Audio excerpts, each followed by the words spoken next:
Assalamualaikum warahmatullahi wabarakatuh. Salam sehat dan salam sejahtera untuk kita semua. Dalam video kali ini kita akan membahas materi tentang metode penugasan, di mana di dalamnya ada metode minimasi dan juga maksimasi. Oke, let's start ya. Nah, jadi apa sih penugasan itu? Menurut Julian Zamit 95, jadi masalah penugasan itu berkaitan dengan penugasan atas sejumlah item untuk sejumlah item yang lain secara satu persatu agar dicapai efektivitas optimum. Ya, apa itu efektivitas optimum? Yaitu minimum biaya atau maksimum keuntungan. Ya, jadi bisa memilih apakah perusahaan itu fokusnya adalah untuk meminimkan biaya atau untuk memaksimumkan keuntungan. Ya, kita bisa pilih itu.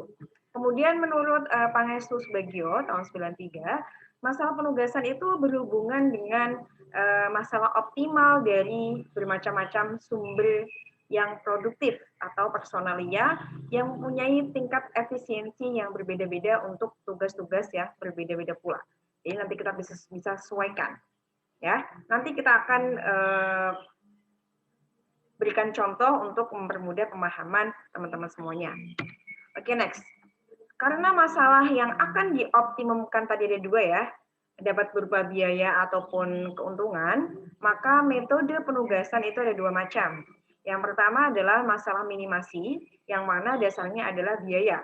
Bagaimana meminimumkan biaya yang akan dikeluarkan oleh perusahaan. Kemudian yang kedua ada masalah maksimasi. Nah, masalah maksimasi ini dasarnya adalah keuntungan. Bagaimana perusahaan itu dapat mencapai tingkat keuntungan yang paling maksimum ketika mereka melakukan metode penugasan ini. Nah, untuk pemahaman yang lebih detail, kita akan membahas sebuah contoh. Yang pertama adalah masalah minimasi dulu.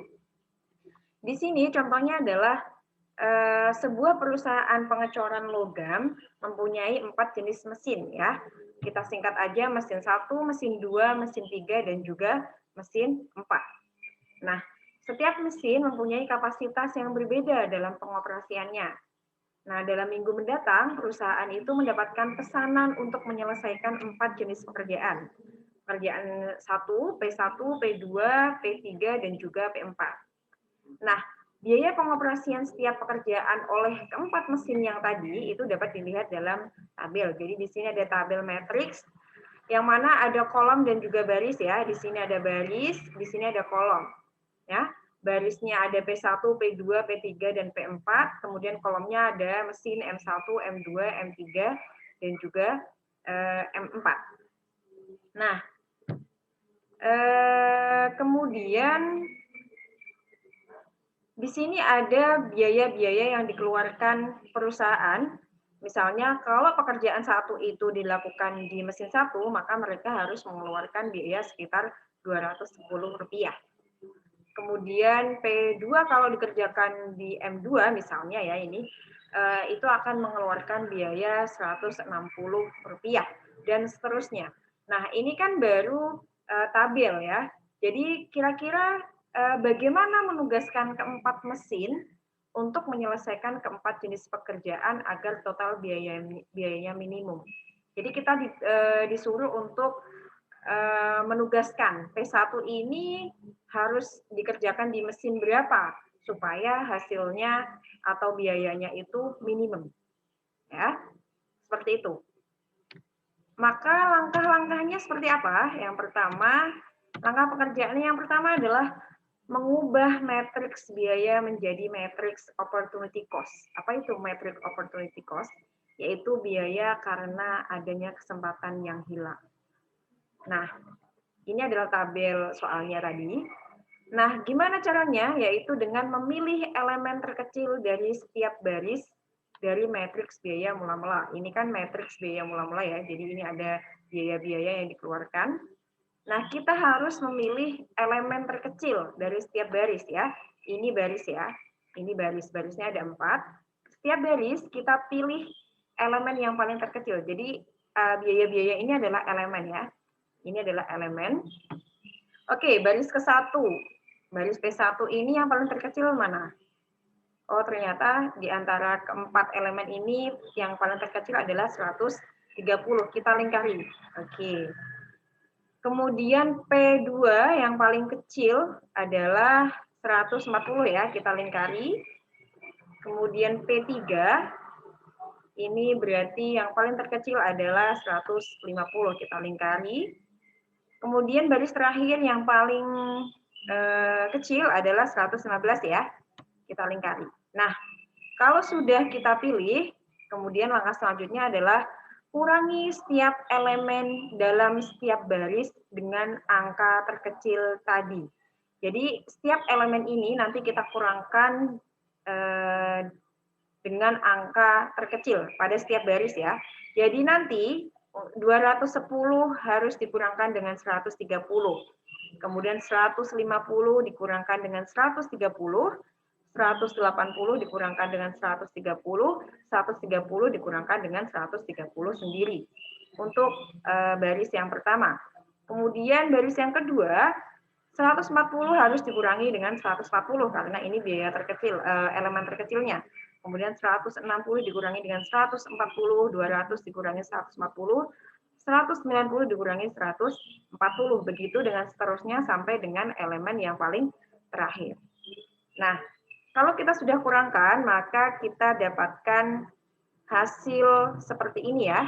Ketika ini sudah dikurangkan, ya, tabelnya seperti ini, tadi sudah dikurangkan.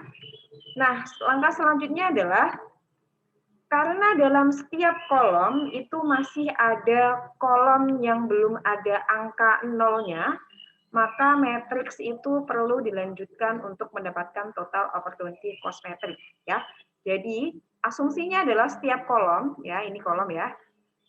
Setiap kolom itu harus memiliki paling tidak satu angka nol ya. Kolom M1 ini udah punya angka 02. M2 ini udah ada angka 01. M3 ternyata belum ada angka 0. M4 sudah ada. Berarti hanya M3 yang belum ada angka nolnya. Nah, langkah selanjutnya adalah memilih elemen terkecil pada setiap kolom. Nah, kemudian lakukan pengurangan pada seluruh elemen kolom tersebut dengan angka terkecil tadi. Nah, pada kasus ini hanya dilakukan pada kolom 3 karena kolom lainnya sudah memiliki minimal angka 01 ya. Jadi kita fokus hanya pada kolom M3 ini ya. Kita fokus ini, yang lain kita abaikan karena sudah memiliki masing-masing angka 0.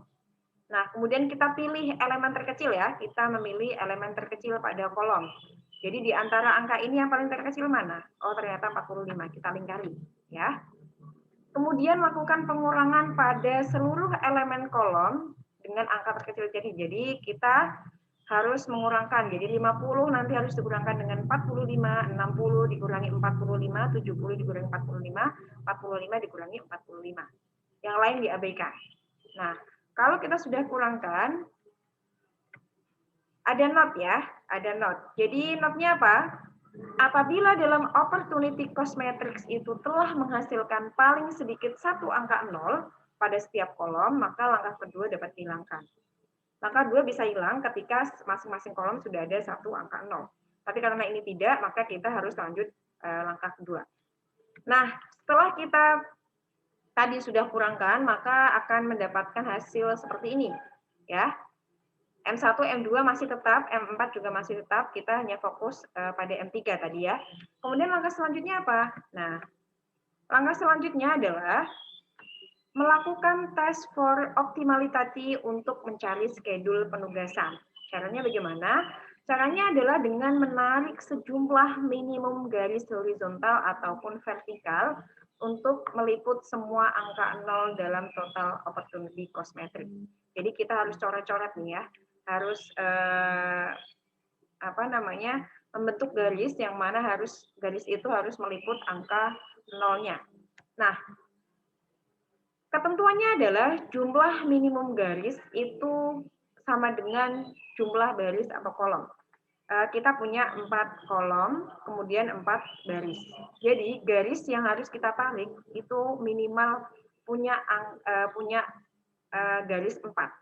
Kalau belum punya garis 4, maka belum optimal. Nah, kita punya beberapa alternatif garis, ya. Kita harus coret-coret dulu atau trial and error dulu. Kita bisa seperti ini ya, ini bisa, ini meliput 0, kemudian ini juga meliput 0, kemudian kalau ditarik garis seperti ini juga meliput 0, ini juga meliput 0, ya. Di sini ada 4 garis, ya. Tapi tunggu dulu, kita cari-cari garis yang lain dulu, ya. Kemudian kita punya yang seperti ini, ya, seperti ini. Kita bisa tarik secara horizontal ya, vertikal ya. Seperti ini juga bisa. Kemudian kita juga bisa seperti ini, ya. Jadi untuk mulai dari garis yang kedua kita bisa tarik, kemudian kita M4 juga bisa tarik, ya. Masih ada lagi nggak kira-kira? Oh ternyata masih ada lagi alternatifnya. Seperti ini. Oh ya, P1 bisa ditarik, kemudian M1 bisa ditarik, kemudian P4 bisa ditarik. Ya, ini nggak bisa karena tadi udah di sini. Nah, terus gimana? Kita harus pilih yang mana? Yang mana, ya? Nah, dari keempat alternatif, pilih alternatif yang mempunyai paling sedikit garis, ya. Ini ada 4 garis, ada 4 garis, ini ada 4 garis. Alternatif 4 itu hanya punya 3 garis. Maka kita harus pilih yang paling sedikit mempunyai garis, yaitu alternatif ke-4. Kenapa begitu? Kalau kita pilih garis yang paling sedikit, nanti kita akan mendapatkan biaya yang paling optimum, biaya yang paling minimal. Tapi kalau kita langsung pilih alternatif garis 1, nanti biayanya pasti jauh lebih tinggi daripada ketika kita memilih garis yang paling sedikit. Jadi kita pilih garis yang paling sedikit. Nanti kalau kalian mengerjakan soal, kalian trial dulu. Kira-kira garis-garis itu ada berapa bentuk, ya? Apakah semuanya vertikal atau kombinasi vertikal horizontal? Nanti dipilih dari beberapa alternatif itu, pilihlah yang paling sedikit mempunyai garis. Berarti di kasus ini kita pilih alternatif keempat ya. Kita aplikasikan, ya. Jadi seperti ini ya garisnya. Di sini, kemudian di sini, dan juga di sini. Ya, ini semuanya meliput angka 0. Nah, kalau sudah begini, terus kita bagaimana langkahnya? Nah, langkah keempat, yaitu karena pada tes pertama jumlah garis itu tidak sama dengan jumlah baris atau kolom, karena tadi kan harus sama dengan 4 ya, baris dan kolomnya kita punya 4, tapi kita pilih yang punya hanya 3, maka belum optimal sehingga perlu diadakan revisi. Gimana caranya revisi? Caranya adalah yang pertama memilih bilangan terkecil yang tidak tercoret garis ya. Kita tampilkan dulu yang tadi. Kita pilih yang tidak tercoret garis ya. Jadi yang tidak tercoret garis itu ini ya. 20, 15, 50, 50, 25 dan 25. Kita pilih dari ini itu yang paling terkecil mana? Oh, ternyata angka 15. Kita lingkari ya. Kemudian mengurangkan seluruh bilangan yang tidak tercoret garis dengan bilangan terkecil tadi. Ya. Jadi kita harus mengurangkan seluruh bilangan dengan angka 15 ya. Jadi yang sudah tercoret garis ini kita abaikan. Kita hanya fokus pada garis yang belum terkena garisnya. Jadi 20 dikurangi 15, 15 dikurangi 15, 50 dikurangi 15, 25 dikurangi 15, 25 dikurangi 15, dan 50 dikurangi 15. Nah, selanjutnya, bilangan-bilangan pada dua garis yang berpotongan itu harus ditambah dengan bilangan terkecil tadi. Kita lihat, ada nggak angka yang terkena dengan garis potong? Oh, ternyata ada, yaitu angka 80 dan juga angka 85.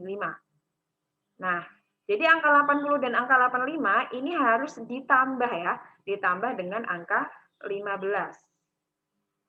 Ya. Kemudian kita punya hasil yang seperti ini. Nah, Ini jadi 95 karena awalnya 80 harus ditambah 15. Yang lain ini diabaikan. Kemudian ini juga diabaikan. Kemudian kita fokus pada 100. 100 itu karena ada penambahan dari 85 ditambah dengan 15 karena terkena garis potong ya. Kemudian ini juga diabaikan. Nah, kemudian 5, 0, 35, 35, 10, 10 ini karena ada pengurangan angka 15. Nah, setelah kita dapat angka-angka ini, kemudian lakukan tes lagi seperti pada langkah ketiga, yaitu kita harus membentuk garis horizontal ataupun vertikal. Nah, jika jumlah garis itu sama dengan jumlah baris atau kolom, maka penugasan optimal telah tercapai. Nah, kalian juga harus trial ini ya. Kalau semua alternatif itu sudah mendapatkan garis sama dengan 4, maka penugasan sudah optimal. Sehingga kita bisa tarik kesimpulan, ini adalah garis-garis yang sudah kita buat. Nah, ternyata ketika kita sudah trial, ke beberapa kita bisa vertikal ya, sini, sini, sini ada 4, kemudian sini, sini, sini, sini juga ada 4 ya. Vertikal maupun horizontal sudah 4. Kemudian kalau kita kombinasi, ternyata juga sudah 4 garis, sehingga ini sudah optimal ya penugasannya.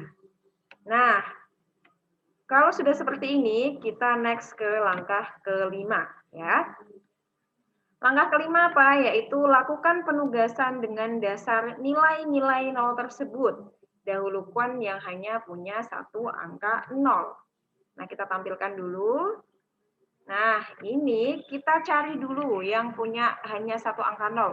Oh, baris 1 ini ternyata hanya punya satu angka 0. Maka kita yang pertama kali adalah M4 ini berada dikerjakan untuk pekerjaan 1. Ya. Nah, P4 dikerjakan di ini P1 dikerjakan di M4 ya. Di sini P1 dikerjakan di M4 dengan biaya 130. Nah, biaya ini itu kalian cek soalnya tadi, biaya matriks mula-mula. 130 ini dari soal tadi. Yang pertama ya. Kemudian kita cari angka 0 yang pertama, ini sudah, ini 2, ini 1 ya. P3 ini harus dikerjakan di M1 ya, berarti di sini P3 dikerjakan di M1 dengan biaya 150 ya. M1 dan juga P3 dan juga P1 sudah selesai. Kemudian kita lanjut ke P2. Berarti P2 karena ini P2-nya ada 2 angka 0 dan M1 sudah dikerjakan di P3, maka P2 harus dikerjakan di M3. P2 harus dikerjakan di M3 dengan biaya 200. Kemudian yang terakhir adalah P4 karena M3 sudah dikerjakan di P2, maka P4 itu harus dikerjakan di M2. P4 dikerjakan di M2 dengan biaya 115. Kemudian kalau kita sudah menentukan penugasan untuk masing-masing pekerjaan di mesinnya, maka kita jumlah ya. Jumlah biayanya ada berapa sih ketika kita pakai formasi ini? Kita jumlah ternyata ada Rp595. Nah, sehingga dengan formasi seperti itu, perusahaan itu akan mendapatkan biaya paling minimal sebesar Rp595. Gitu. Jadi dahulukan yang punya angka 0, punya angka 10. Nanti ketika kita sudah menugaskan masing-masing pekerjaan ke dalam masing-masing mesin, maka kita jumlahkan. Sehingga kita bisa tahu, oh ternyata ketika kita pakai formasi seperti ini, itu perusahaan akan mengeluarkan biaya paling minimum sebesar 595.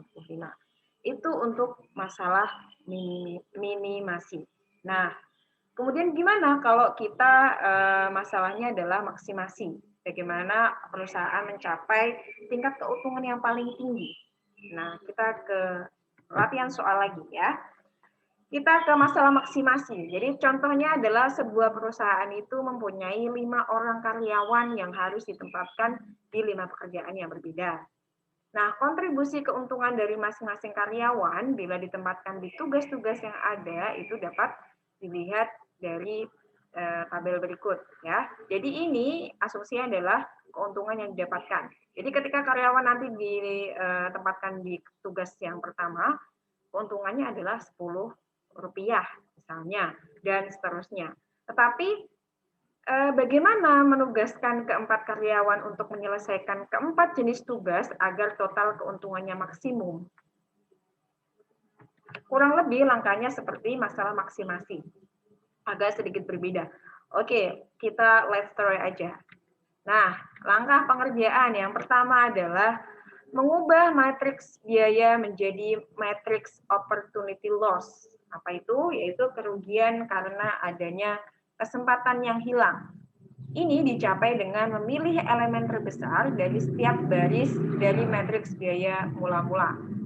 Kemudian, kurangi setiap elemen dalam setiap baris dengan angka terbesar tadi.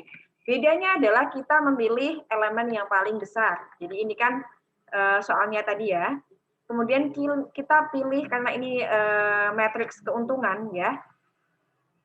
Jadi kita harus memilih elemen yang paling besar di setiap barisnya. Nah, kemudian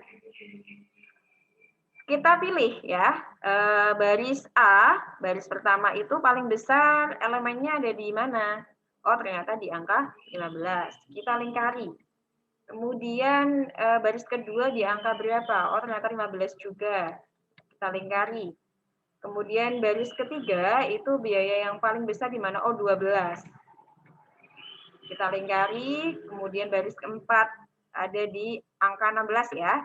Angka 16. Kemudian baris terakhir ada di angka 17. Nah, kita sudah dapatkan elemen terbesar dari setiap baris ya. Kemudian kita harus mengurangi setiap elemen dalam setiap baris dengan angka terbesar tadi ya. Masih sama langkahnya. Jadi nanti 10 dikurangi 15, 12 dikurangi 15 dan seterusnya dari setiap masing-masing baris. Tetapi kita abaikan minus ya. Jadi ketika 10 dikurangi 15 kan minus 5, kita abaikan itu aja. Ya, maka diperoleh hasil yang seperti ini. Jadi ketika ini sudah dikurangkan masing-masing barisnya pada elemen terbesar tadi, ini adalah hasilnya. Nah, kemudian langkah yang kedua adalah karena dalam setiap kolom itu masih ada kolom yang belum memiliki angka 0, ya, kita cek. Oh, ternyata kolom 1 belum ada angka 0, kolom 2 belum ada angka 0, kolom 3 belum ada angka 0, kemudian kolom 4 dan kolom 5 itu sudah memiliki angka 0. Maka kita fokus hanya di kolom 1, 2, dan 3. Ya. Nah, kita fokus ini, yang lain abaikan. Caranya adalah memilih elemen terkecil pada setiap kolom. Ya, kita masing-masing kolom pilih angka yang paling terkecil ya, seperti yang tadi. Jadi kolom 1 angka terkecilnya adalah 1. Oke, kita lingkari. Kemudian kolom kedua angka terkecilnya juga 1, kita lingkari. Kolom ketiga elemen terkecilnya ada di 3, kita lingkari. Nah, setelah kita sudah memilih masing-masing pada kolom, kemudian lakukan pengurangan pada seluruh elemen kolom tersebut dengan angka terkecil tadi. Ya, jadi nanti 5 dikurangi 1, 1 dikurangi 1, 3 dikurangi 1, 3 dikurangi 1, 7 dikurangi 1 untuk kolom yang pertama. Untuk kolom yang kedua, nanti setiap elemen harus dikurangi dengan 1 juga. Begitu dengan kolom yang ketiga, harus setiap elemennya harus dikurangi dengan angka 3. Sehingga, nah ini ada notnya sebelumnya ya. Notnya adalah apabila dalam opportunity cost matrix itu telah menghasilkan paling sedikit 1 angka 0 pada setiap kolom, maka langkah kedua ini nggak usah. Ya, seperti yang masalah minimasi tadi. Nah, ketika kita sudah kurangkan tadi, maka ini adalah hasil dari pengurangan kolomnya. Seperti ini ya. Kita tadi fokus hanya pada kolom 1 sampai 3. Kolom 4 sama 5 masih tetap sama angkanya. Kemudian langkah yang selanjutnya adalah apa? Nah, langkah selanjutnya adalah melakukan tes for optimality. atau mencari schedule penugasan. Kita menarik garis horizontal dan juga garis vertikal yang meliput angka 0. Nah, masih sama, ketentuannya jumlah minimum garis harus sama dengan jumlah baris atau kolom. Jadi kita punya 5 kolom dan 5 baris, maka jumlah garisnya juga harus 5.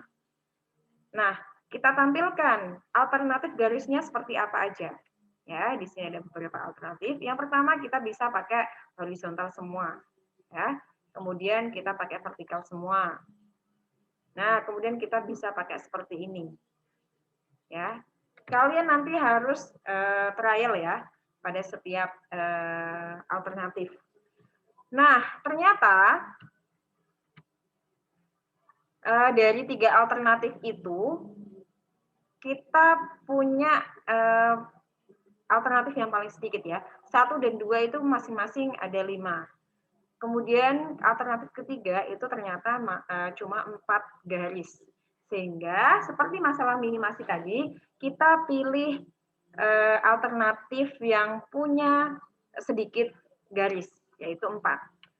Ya, sehingga kita akan aplikasikan. Nah, kita pilih alternatif yang ketiga ya. Seperti ini ketika diaplikasikan.